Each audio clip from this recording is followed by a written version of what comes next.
Stop, এখানে কোনো if এবং বাট নাই। ওয়াকারের গায়ে আগুন জ্বলা যায় হাসান নাসির আর আসিনুরের নাম শুনলে। আপনি কে ওয়াকার মিয়া? আপনার জীবনের সবচাইতে বড় পাপ আপনি যে দোজকে যাবেন, আপনি নাকি মাগরিব থেকে এসা পর্যন্ত আপনি নাকি কোরআন ছাড়া কিছু বুঝেন না। আমাদেরকে বুঝাই গেল ভাই, আজকে বলি নামটাম না বলি, আমার আর কনক ভাইরে আর্মির প্রতিনিধি দল এসা নিউ ইয়র্কে এসে বুঝাই গেল উনি মাগরিব থেকে এসা পর্যন্ত কারোর সাথে দেখা করেন না, কোরআন শরীফ পড়েন। এইভাবে নাকি কেমনে পরে চশমা চোখে দিয়ে এইভাবেও দেখা গেল একদম সামনে বসা। আসসালামু আলাইকুম। এই ছিল রে তোর মনে, এই শয়তানি ছিল তোর মনে। ওরে শয়তান, তো কোথায় থেকে বেরিয়ে আসলি? দর্শক শ্রোতা, এমনই করে বক্তব্য দিতে চাচ্ছে বা এমনই করে বলতে চাচ্ছে ছাত্র জনতা। সেনাপ্রধান ওয়াকারুজ্জামান, তার বিরুদ্ধে এবার বিস্ফোরক মন্তব্য উঠেছে হাসনাত আবদুল্লাহর। এবং সেই সাথে আজকের ভিডিওটির শুরুতে আপনারা দেখতে পেরেছেন যে সাংবাদিক ইলিয়াস এবং কনক সারোয়ার, পিনাকি ভট্টাচার্য, তিনজন সব থেকে বড় মাছ, তারা কিন্তু এইবার এই বিষয় নিয়ে উঠে পড়ে লেগেছে। এবং তারা কি বলছে ভিডিওতে থাকছে, আপনাদের দেখাবো। তার আগে আরও একটু বলে দিতে চাই যে হাসনাত আবদুল্লাহকে ধমক দিয়েছে সেনাপ্রধান।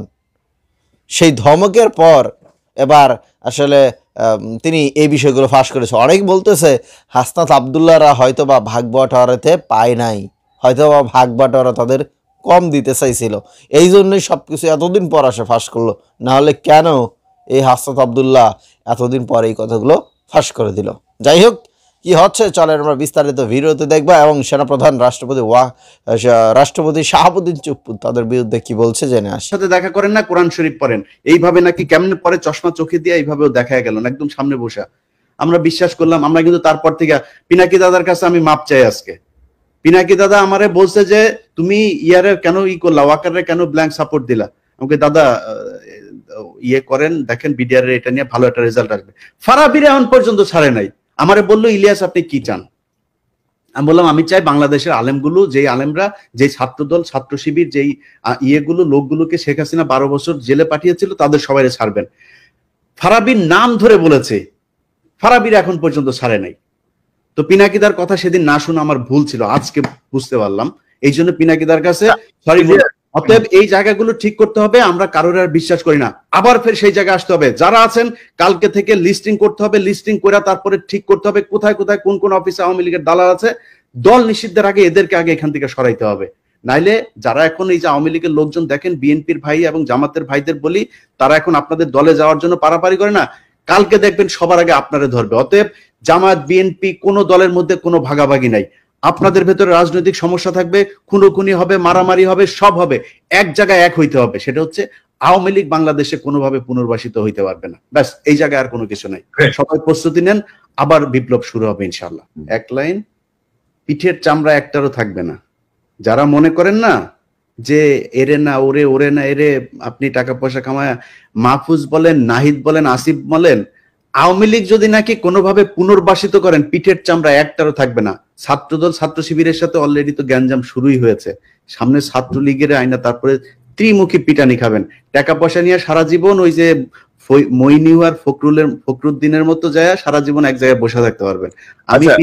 আমি কনক সারোয়ার, আমরা কিন্তু বাইরে থাকলেও মানুষ ডাকে, ভাই আসেন, দেশে আসেন না কেন? আমরা এখন দেশে যাইতে পারি, এটা সমস্যা নেই। আসিফ নজরুলের বাপের ক্ষমতা নাই, দেশে গেলে আমার মামলায় আমার আটক করে নিয়ে যাবে। কিন্তু আপনাদের জীবনে কিন্তু যাইতেও দিবেন, কেউই যাইতে দিবেন, কেউই ডাকবে না আপনারে। সাবধান, সবাই সাবধান থাকেন। একটা সেন্টেন্স বাংলাদেশের সমস্ত রাজনৈতিক দলগুলোকে, যে ভাই উত্তর পাড়ার সাথে ঘুটু করা বন্ধ করেন, ওখানে যাওয়া বন্ধ করেন। আপনারা যদি যান, কে কে যাচ্ছেন ধরবো একটা করে, আর একেবারে কচ্ছপের কামড় দিয়ে কিন্তু ধরবো। উত্তর পাড়ার সাথে পলিটিক্যাল পার্টির কোন ধরনের কোন আলোচনা চলবে না আজকে থেকে। এবং এটা নিয়ে তত্ত্বাবধায়ক সরকারেরও এটা একটা উদ্যোগ নেওয়া উচিত, যেন এইখানে এইটাই শুরু করে। একবার হলো এই এমবেসি গুলোতে যে ধর্ণা দেওয়া, আবার শুরু হয়েছে উত্তর পাড়াতে যে ধর্ণা। জনগণের কাছে যাও রে ভাই, জনগণের কাছে যাও, ওইটাই রাজনীতি। তবে দাদা, এই যে সেনাপ্রধানের উদ্ভূত যে পরিস্থিতি, বক্তব্য, এটা নিয়ে আমার মনে হয় যে আইএসপিআর এর একটা ব্যাখ্যা খুব জরুরি। আসলে সেনাপ্রধান কেন বলেছেন, কোন প্রেক্ষিতে বলেছেন, কি বিষয়, এটা ব্যাখ্যা আমরা খুব সহজে দিতে পারে। কিন্তু আইএসপিআর কে ঠিক কথা বলবে, মানে আইএসপিআর সেটাই বলবে যেটা তাকে বলে দেওয়া হবে। এটা ইয়ে না, আমরা এটা অনেক পরে জানতে পারবো যে আসলে কেন এটা হয়েছিল।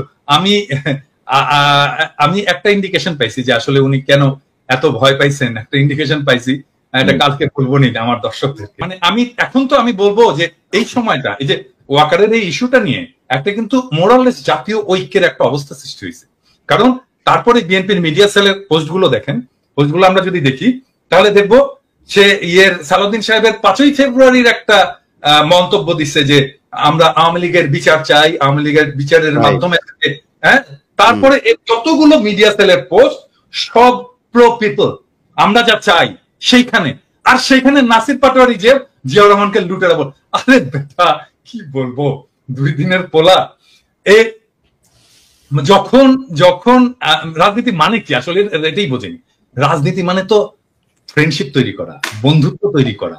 তুমি বন্ধু বানাবা, তুমি যতজনকে পারবা বন্ধু বানাবা, তোমার স্পেয়ার অফ ইনফ্লুয়েন্স বানাবা। এখন আমরা বলবো যে বিএনপি আমরা যেটা চাই সেই জায়গায় বিএনপি আসছে, স্বাগতম, আসেন আমরা একসাথে কাজ করি। এই আওয়ামী লীগকে আপনারাও চান না, আমরাও চান না। আপনি চান বিচার, আমাদের হয়তো সামান্য কিছু আছে, তফাৎ আছে কিন্তু আসেন আমরা বসে আমরা একসাথে কাজ করি। এবং এই সময়টা আসলে আমাদের তৈরি করা উচিত যে আমরা যতগুলো রাজনৈতিক দল আছে, আমাদের যত মত আছে, অ্যান্টি ফ্যাসিস্ট মত আছে, তাদের একসাথে আসার বসার একটা বাস্তব শর্ত তৈরি হয়েছে। আসেন আমরা একসাথে বসি, ডায়ালগ করি, আওয়ামী লীগ প্রশ্নে আমরা একসাথে একটা সিদ্ধান্ত নিই। এবং আমার মনে হয় আমরা বাকি সবাই ইনক্লুডিং বিএনপি আওয়ামী লীগ নিয়ে এখন একটা সিদ্ধান্ত নেওয়ার মতো অবস্থায় আমরা চলে আসছি, এবং দ্যাটস ওয়ান্ডারফুল। আজকে দেখেন 27 নম্বরে হয়েছে, এই যে আওয়ামী লীগ মিছিল করছে এই করে, হ্যাঁ, ঠেকাইছে কারা জানেন? ছাত্র দলের ছেলেরা ঠেকাইছে। আমার তো ছাত্র দলের ছেলেদের এখন স্যালুট দিয়ে বলতে হচ্ছে যে আয় বাবা বুকে আয়, হ্যাঁ, এইটাই তো চাই আমরা, তো এই ছাত্র দল চাই, আমরা তো এই বিএনপি চাই, হ্যাঁ। সো এখন তৈরি হয়েছে একটা অভূতপূর্ব একটা জাতীয় ঐক্যের প্রেক্ষাপট, যেই জাতীয় ঐক্যের উপরে দাঁড়ায় আমরা পরবর্তী জায়গায় যাইতে পারি। আর নাসিরউদ্দিন পাটোয়ারি এখানে বলে দিল, আমার মনে হয় নাসিরউদ্দিন পাটোয়ারির শুধু, আমি জানি না কি অবস্থা, ওর ক্ষমা চাওয়া উচিত, জাতির কাছে ক্ষমা চাওয়া উচিত জিয়াউর রহমান সম্পর্কে দৃশ্যতাপূর্ণ মন্তব্য করার জন্য। এবং আমি এটা খুবই পার্সোনালি নিছি, ইউ অল নো যে আমি ব্যক্তিগতভাবে, শুধু পলিটিক্যালি না, ব্যক্তিগতভাবেও আমি জিয়াউর রহমান চরিত্রটাকে অ্যাজ পলিটিক্যাল লিডার, বাংলাদেশের একজন আইকন হিসেবে আমি কতটুকু রেসপেক্ট করি। এবং এই জায়গায় আমি জানি না নতুন জেনারেশনের কথা, আমাদের জেনারেশন থেকে কোনোদিন মেনে নেবে না, কোনোদিন না, নেভার এভার। এইটা যদি ছাত্ররা না জানে, নতুন দলের লোকেরা যদি না জানে, তাহলে রাজনীতি না করাই।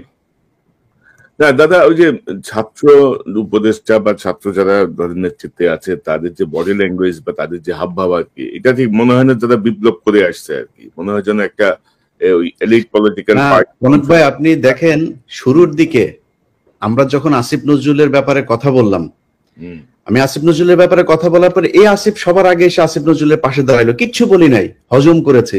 আজকে আপনি আপনার বইতে লিখেছেন ক্যান্টনমেন্টে আপনি জানেন হাসনাত গিয়েছে, হাসনাত বলেছে না যায় নাই সে, আপনি গিয়েছেন। এখন আমরা কোনটা, ক্যান্টনমেন্টে কিছু একটা ঘটেছিল, আমি বলেছিলাম যে ডক্টর ইউনূসকে প্রধান উপদেষ্টা বানাইতে চায়নি, আসিফ নজরুলকে বানাইতে চাইছিল। এখন তো আপনারা স্বীকার করছেন, এতদিন স্বীকার করেন নাই কেন? এতদিন স্বীকার করা উচিত ছিল। তাইলে তো আসিফ নজরুল, আসিফ আজকে যায় মানুষের কাছে যায় বলে যে সে তার আসিফ নজরুলের সাথে তার সম্পর্ক ভালো নাই, ইলিয়াস ভাই কেন আমার পেছনে লাগলো। আরে ভাই, আপনার সাথে ভালো সম্পর্ক না আমি কেমনে বুঝবো? আপনি প্রথম আলো নিয়ে আমার আমার আমার আমার যে রক্তের ভেতরে এন্টি ইন্ডিয়ান যে সেন্টিমেন্ট আমার ভেতরে কাজ করে, তার সবচাইতে বাংলাদেশের প্রধান দোসর হলো গিয়া প্রথম আলো আর ডেইলি স্টার। আপনি সেই প্রথম আলোর কাছে যায় তারপরে আপনার বই করেন, আপনি আর জায়গা পান নাই কোথাও। আপনার পক্ষে কথা বলবো কেমনে? আমরা তো বলতে চাই একটা দল দরকার ছিল যারা কিনা রাজনৈতিক শক্তির বাইরে গিয়া বাংলাদেশটাকে একটা সুন্দর জায়গায় নিয়ে যাবে। এই জন্য মানুষ জীবন দিয়েছিল, মানুষ আপনাদেরকে ব্ল্যাঙ্ক সাপোর্ট দিয়েছিল যে যা মনে চায় করেন, যত বছর প্রয়োজন হয় করেন। আপনার তো এই ডক্টর মোহাম্মদ ইউনূসকেই রাখতে চান নাই, তার মানে আসিফ নজরুলকে রাখতে চেয়েছিলেন। কে চেয়েছিল, কেন চেয়েছিল? তারা কি এখনো আছে আসিফ নজরুলের সাথে? তাহলে থাকলে তারা কারা? ক্যান্টনমেন্টের সেই অংশটাকে আমাদের সামনে তুলে ধরতে হবে। ক্যান্টনমেন্টের সেদিন কি হয়েছিল সেটা খুঁজে বার করা খুব জরুরি। ইলিয়াস, আমি আসতেছি একটা বিষয় একটু দেখাতে চাই দাদা। ধরেন এই যে নতুন দল গঠন, এই হাসনাতের এই স্ট্যাটাসের পরে আজকে আমি আসিফ মাহমুদের একটা ভিডিও ক্লিপ দেখলাম। আমি ওই ক্লিপটা দেখে একটু আলোচনায় আসতে চাই, এটা ইলিয়াসের বক্তব্যের সঙ্গে প্রাসঙ্গিক। আমি জাস্ট একটু দেখ, পুরো ভিডিও সম্পর্কে আপনাদের মতামত দিবেন। এখানে তারা তো অনেক বিস্তারিত আলোচনা করেছে, অনেক লম্বা ভিডিও হতো, সেটা লং ভিডিও এটি শর্ট করে আপনাদের সাথে শেয়ার করেছি। বুঝতেই পারছেন যে সাংবাদিক ইলিয়াস, পিনাকি ভট্টাচার্য, করণ স্যার তারা কি বলতে পারে। এবং আমাদের মূল ভিডিওটা হচ্ছে, মূল কথা হচ্ছে যে সেনাপ্রধান ওয়াকরুজ্জামান তিনি শেখ হাসিনাকে আনার জন্য তলে তলে আসলে কাজ করেছেন এবং এটা একদম ক্লিয়ার, কাট অ্যান্ড ক্লিয়ার কথা। এবং আওয়ামী লীগকে পুনর্বাসিত করবে বা আওয়ামী লীগ নিষিদ্ধ হবে না বাংলাদেশ থেকে, এটাই ফাইনাল কথা। এখন ছাত্র জনতা কিন্তু চাচ্ছে আওয়ামী লীগকে নিষিদ্ধ করতেই হবে। বিএনপির নেতাকর্মীরা বলছে যে না, নিষিদ্ধ করা যাবে না। ভাই ব্রাদার, হচ্ছেটা কি হবে আগামী দিনে? এবং এই যে রাষ্ট্রপতি চুপ্পু এবং সেনাপ্রধান ওয়াকার, তারা কি দেশের সাথে বেইমানি করলো? দেশের সাথে কি বেইমানি করলো? তারা শেখ হাসিনাকে এখন আবার ফিরিয়ে নিয়ে আসে, ক্ষমতায় বসাতে চায় কিনা, এমন কিছু কি হইতে পারে? কি মনে হয় আপনাদের? যাই হোক, আমাদের এখানে তো শেখ হাসিনার ফ্যান ফলোয়ারই বেশি। এখন যদি উচিত কথা বলি তাহলে তো আমার 14 গোষ্ঠী উদ্ধার করে দেবেন।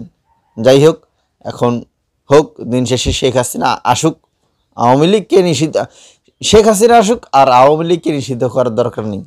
আর আওয়ামী লীগ নিষিদ্ধ হবে না, এটা করতে পারবে না। একটা দল কিভাবে নিষিদ্ধ হয়, এটা এত সহজ না। যাই হোক, ভালো থাকবেন, ভিডিও সম্পর্কে মতামত করবেন। ধন্যবাদ।